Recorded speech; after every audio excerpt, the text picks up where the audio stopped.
By faith, people like Abel and Enoch and Abraham and Sarah each said yes to God's work in their lives. We follow in the footsteps of those biblical figures as well as those more recent believers who built First Alliance Church. When they started gathering back in 1938, they didn't know we'd be gathering nowadays in multiple campuses and with such a wonderfully diverse congregation. But they stepped forward with faith even when they could not see what was to come. By faith, after the Great Depression, Reverend Schellenberg led our church's very first official service with only 8 people in the congregation. By faith, key members like Stan Jesperson believed deeply in the local church, serving with their time and gifts. Stan led by example, leading the adult Sunday school class for decades, serving on the boards, singing in the choir, being involved in the development of Camp Camisole and GCA. By faith, the church trusted that God would lead and sustain them even as the world wars overran their lives. By faith, Reverend Magnus led us from 18 members to a congregation of 50 people who started the church on 13th Avenue. By faith, the church broke ground on building projects, all while maintaining formative ministries to children and youth.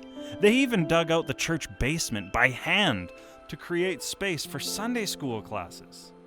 By faith, Slim and Henry Anderson volunteered to drive dozens of soldiers from Curry Barracks to church so many could come to faith in Christ. By faith, the church supported Reverend Ferguson after he was hit by a city bus in 1949 and miraculously survived brain surgery from an unqualified doctor. By faith, Pastor Ray Matheson and others led river baptisms at the Lamley Ranch, and they nearly got swept downriver far away from the congregation. By faith, missionaries were sent to share the gospel across the world. People like Dolina and Chester Burke, who went to Zaire, and Merdine McIver, who went by herself to Haiti. By faith, the church reached its 50th anniversary in 1988 with all kinds of wonderful music and drama celebrations. By faith, Pastor Lowell Young led the way so that a new building could house the church at 1201 Glenmore Trail. By faith, women leaders like Doris Carpenter and Evelyn Allen faithfully cultivated the lives of young children so they would grow up to know Christ.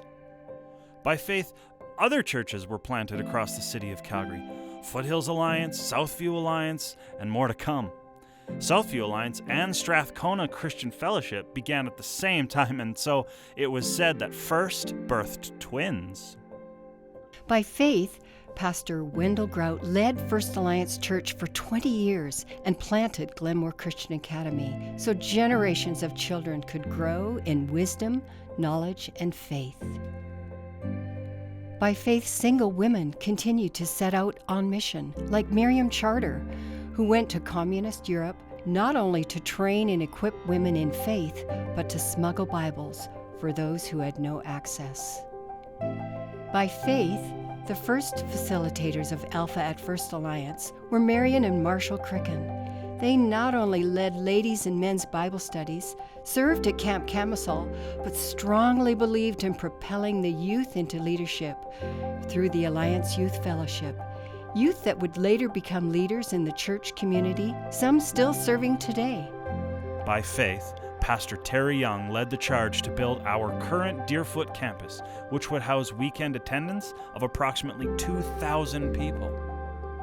By faith, Mosaic Ministries began to serve refugees and immigrants in an increasingly diverse city. By faith, hospitality volunteers like Grant Ross have welcomed thousands of people to this community with joy, warmth, and prayer.